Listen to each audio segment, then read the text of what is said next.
इरफान, अब साइम अयूब के बाद फ़खर जमान भी इंजरी का शिकार होकर इवेंट से बाहर हो गए हैं। इमामुल हक के आने को आप किस तरह देखते हैं? आपको लगता है कि वो इस चीज़ को कंपनसेट कर पाएंगे, मुतबादिल होंगे इन दोनों का? आप देखिए, ये बहुत बड़ा सेटबैक है पाकिस्तान क्रिकेट के लिए और पाकिस्तानी टीम के लिए। फ़खर ज़मान की बात करें तो लास्ट 7-8 ईयर से ये एक ही प्लेयर था जो पाकिस्तान में इम्पैक्ट क्रिएट करता था और पाकिस्तान की विक्ट्रीज़ के अंदर किसी का मैच विनिंग रोल होता था बैटिंग के अंदर, तो वो फ़खर ज़मान है। चाहे चैंपियन ट्रॉफी का फाइनल देखें, ये वाइट प्लेयर है जिसने 190 भी किया हुआ है, ये वाइट प्लेयर जिसने 200 भी किया हुआ है, ये वाइट प्लेयर है जिसने पाकिस्तान 150 से ऊपर 4-5 इनिंग्स खेली हुई हैं, ये वाइट प्लेयर है जब ये खेलता है तो पाकिस्तान 80-90% जीतता है। तो ये उस लिहाज से बहुत बड़ा सेटबैक है। और जिस तरह साइम अयूब की बात की, तो साइम अयूब भी वो डेवलप हो रहा था और वो तो शायद इनसे भी ज़्यादा कंसिस्टेंट अच्छा रन कर रहा था, बड़ी अच्छी, वो टेक्निकली ज़्यादा साउंड है फ़खर से भी। तो जब हम ये बात कर रहे थे कि ये दोनों ओपनर पाकिस्तान के चैंपियन ट्रॉफी में होंगे तो हम किसी से हारेंगे नहीं, तो अल्लाह करनी हुई दोनों ही चले गए।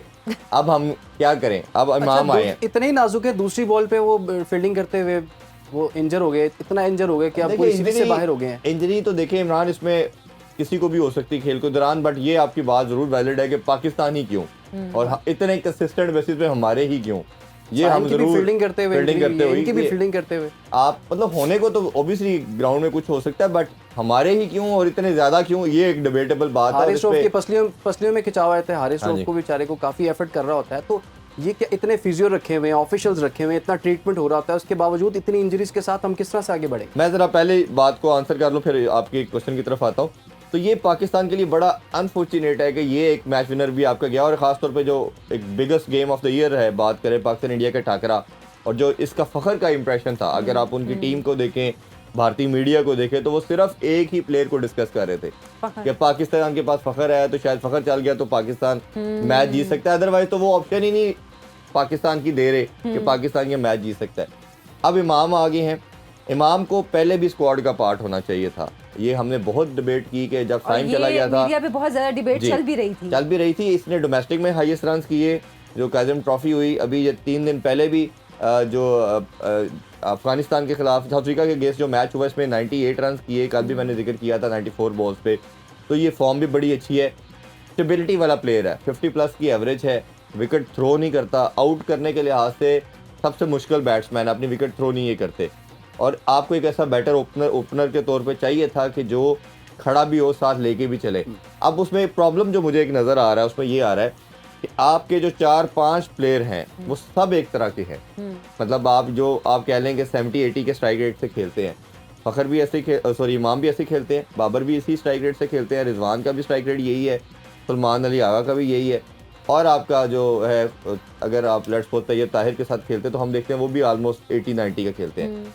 अब पाकिस्तान को करना क्या चाहिए? अब जब फ़खर आउट हो गए हैं तो आपने इमाम को स्टेबिलिटी के लिए रखे, अब आपको साउथ शकील को बाहर कर देना चाहिए, क्योंकि साउथ शकील को आप खिला रहे थे एज ए ओपनर या नंबर 3 वो, जिसमें वो नाकाम रहे। अब आपको चांस लेना चाहिए उस्मान खान के साथ, आल्दो कि वो नहीं खेले हुए बट वो एशियन कंडीशन के अंदर बड़े लीथल हैं। आपको अब प्लानिंग ये करनी पड़ेगी, ये दोनों एज ए ओपनर जाएँ, इमाम विकेट पे स्टे करें, आप इनिंग्स बिल्ड करें और उनको चार्ज दिया जाए कि आप जाके अटैक करें। जो पावर प्ले की इमरान ने भी बात की वो ये है कि ऐसा एक बैटर जो आके अटैक करे, चौके छक्के लगाए, उनके पास ये एबिलिटी है कि वो दायरे के ऊपर का भी यूज़ करते हैं। आप कोई भी बैट्समैन देख ले फ़खर के अलावा, वो सर्कल में फील्डर से ऊपर से शॉट नहीं खेलता। आप दुनिया की किसी भी टीम को देखेंगे वो पावर प्ले को बहुत अच्छा यूटिलाइज़ करते हैं। वर्ल्ड कप के अंदर भी एक वेट स्टैट हमने देखा कि पाकिस्तान दुनिया की वाइड टीम बन गई थी जिसने सबसे कम कोई ऑलमोस्ट 14 मैच हो गए थे छक्का नहीं लगाया था पावर प्ले में। बिल्कुल, तो ये ऐसे वेट स्टैट पाकिस्तान के छक्का लगा उसको सेलिब्रेट किया गया, बिल्कुल उसको पूरा मीडिया अंदाज में पाकिस्तान ने पावर प्ले में छक्का लगा दिया। ये भी एक बड़ी सरप्राइजिंग बात हो। अभी आप बल्कि कुछ स्लो ओवर रेट के हवाले से भी बात कर रहे थे। एक और चीज़ उसमें, हाँ जी, स्लो ओवर रेट का पाकिस्तान को 5% आज फाइन हो चुका है जी। कल मोहम्मद रहमान ने इसको पेनल्टी को एक्सेप्ट भी कर ली है और इसमें आपकी मैच फीस का 5% डिडक्ट होगा। ऑब्वियसली एक सर्टन टाइम होता है, जैसे कल भी हम बात कर रहे थे कि ड्यूरिंग ट्रांसमिशन के मैच खत्म हो जाना चाहिए था, नहीं हुआ। आपके पेसर या प्रेस ने इतना टाइम लिया, ये तो इतनी विजिलेंस की बात है। इवन टेस्ट चैंपियनशिप के अंदर भी स्लो ओवर रेट की वजह से पाकिस्तान के 5 पॉइंट कट गए। उससे क्या नुकसान हुआ कि हम रैंकिंग में 8वें नंबर पे आना था, हम 9वें पे चले गए। तो आप कई दफ़ा बीइंग अ प्रोफेशनल इतने श्रूड होते हैं, इतने क्लेवर होते हैं, इतनी आपकी गेम अवेयरनेस होती है कि मैं हमेशा कहता हूँ कि कैप्टन की गेम अवेयरनेस अपने 11 प्लेयर के अलावा ओपोजिशन से भी आगे होनी चाहिए। जब तक वो नहीं होगा ये प्रॉब्लम आएगा। दूसरा जो इमरान आप बात कर रहे थे उसकी मेरा ख्याल है कि स्क्वाड के वाले से। जी मैं यही बात कर रहा था कि देखिए, मैं कह रहा था कि इतने अनफिट जितने पाकिस्तानी क्रिकेट टीम में होते हैं दुनिया में नहीं कहीं होते। चले मान लिया ऑस्ट्रेलिया की मिसाल हमारे सामने मौजूद है कि उनकी आधी टीम अनफिट होकर बैठी हुई है, लेकिन बाकी जो नए बच्चे भी हैं उनकी इंटेंट नजर आती है, उनकी एफर्ट नजर आती है, कमिटमेंट नजर आती है, इनकी नजर नहीं आती। अच्छा, उसमें दो चीज़ें हैं।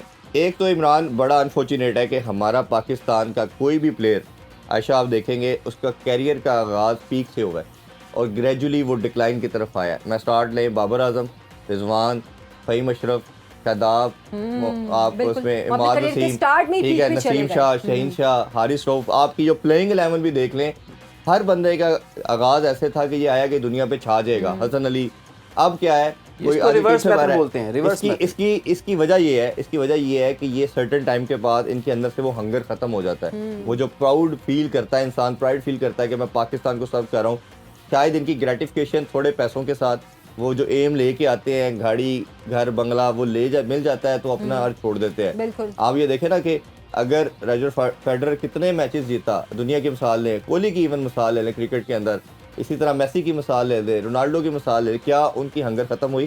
सचिन तेंदुलकर का बताया जाता है कि वो अपनी नेट प्रैक्टिस और बाकी फील्ड के अंदर उसी तरह एफर्ट मारता रहा जिस तरह वो पहले दिन करता था, इसलिए वो 500 के करीब ओडीआई खेल के गया। तो पाकिस्तान ने इसके ऊपर काम करना है। ये डिक्लाइन की सबसे बड़ी रीज़न पाकिस्तान की ये है।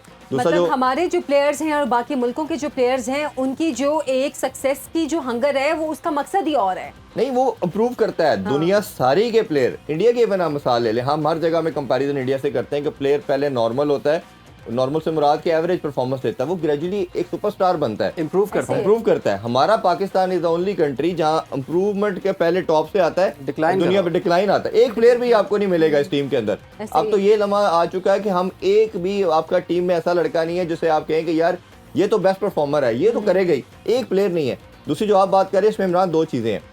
इंजरी, मैं फिर वही कहूँगा, इंजरी प्लेयर गेम का पार्ट एंड पार्शल है, ये आनी है, होती है। अब ये देखें, बुमराह को इंजरी हुई, 6-8 मंथ वो बाहर रहा, वापस आता है, वो दुनिया का सबसे लीथल बॉलर बन के आता है। लोग तो ये कहते हैं कि शायद पास्ट में वसीम अकरम, वो मार्श वगैरह से भी ज़्यादा ये खतरनाक बॉलर बन के आया, और जिस तरह उसने तीनों फॉर्मेट में आउट किए। हमारे नसीम शाह को, शहीन शाह को इंजरी हुई, इनके पेस भी ड्रॉप हुए, इनकी सीम स्विंग भी खत्म होगी। मुझे ये समझ नहीं आती, और वो रिकवरी भी नहीं हो सकी, ये रीहैब कैसा है, ये इनकी अपनी क्या अप्रोच है। किसी की एल्बो, एहसान उल्लाह 150 का था, उसकी एल्बो की इंजरी हुई, उसका 130 का पेस आ गया। तो ये बोर्ड के ऊपर इन प्लेयर पे भी आता है कि कैसे इसको लेके चलना है। बिल्कुल, ये बड़े अहम पॉइंट्स इरफान आपने यहाँ पे उठाए हैं, इस पर हम मजीद भी बात करेंगे।